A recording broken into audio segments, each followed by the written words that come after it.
കേരളത്തിൽ BJP സർക്കാർ അധികാരത്തിലെത്തിയാൽ ഹൈസ്പീഡ് റെയിൽവേയുടെ പണികൾ 3 മാസം കൊണ്ട് തുടങ്ങാനാകുമെന്ന് മെട്രോമാൻ ഇ ശ്രീധരൻ. താൻ ഇക്കാര്യത്തിൽ രാഷ്ട്രീയം പറയുന്നതല്ല.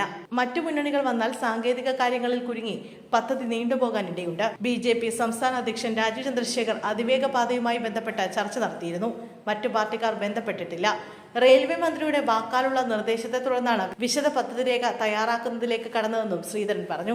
പുതിയ ഡിസൈൻ അനുസരിച്ച് നിർമ്മാണ ചെലവും പദ്ധതി പൂർത്തിയാക്കാൻ എടുക്കുന്ന സമയവും ഗണ്യമായി കുറയ്ക്കുമെന്ന് ശ്രീധരൻ പറഞ്ഞു. പരിഷ്കരിച്ച പദ്ധതി അനുസരിച്ച് തിരുവനന്തപുരത്ത് നിന്ന് കണ്ണൂരിലേക്ക് എത്താൻ 3 മണിക്കൂർ 20 മിനിറ്റ് മതിയാകുമെന്നും അദ്ദേഹം പറഞ്ഞു. നേരത്തെ 80,000 കോടി രൂപയായിരുന്ന പദ്ധതി ചെലവ് പരിഷ്കരിച്ച എസ്റ്റിമേറ്റ് പ്രകാരം 56,500 കോടി രൂപയായി കുറയുമെന്നും അദ്ദേഹം പറഞ്ഞു. 465 കിലോമീറ്റർ ദൂരത്തിലാണ് പാത. 445 കിലോമീറ്റർ ആകാശപാത, 20 കിലോമീറ്റർ തുരങ്കപാത, 20 മുതൽ 30 കിലോമീറ്റർ ഇടവിട്ട് ആകെ 20 സ്റ്റേഷനുകൾ.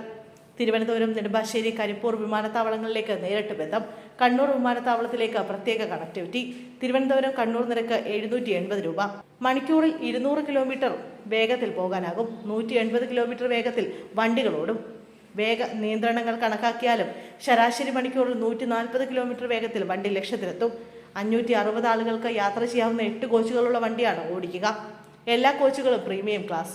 തിരക്കുള്ള സമയങ്ങളിൽ 30 മിനിറ്റ് ഇടവിട്ടും മറ്റു സമയങ്ങളിൽ 1 മണിക്കൂർ ഇടവിട്ടും വണ്ടി ഓടും. 5 വർഷം കൊണ്ട് പൂർത്തിയാകും. ഹൈസ്പീഡ് റെയിൽവേ പ്രവർത്തിക്കുക സൗരോർജ്ജത്തിൽ. ഇതിനുവേണ്ട ചെലവും ഉൾപ്പെടുത്തിയിട്ടുണ്ട്. തൂണുകളിൽ പാത പോകുന്നിടങ്ങളിൽ 20 മീറ്റർ വീതിയിൽ സ്ഥലമെടുത്താൽ മതി. പണി പൂർത്തിയായാൽ ഏറ്റെടുത്ത സ്ഥലങ്ങൾ നിയന്ത്രണങ്ങളോടെ ഉടമകൾക്ക് തിരികെ കൊടുക്കും.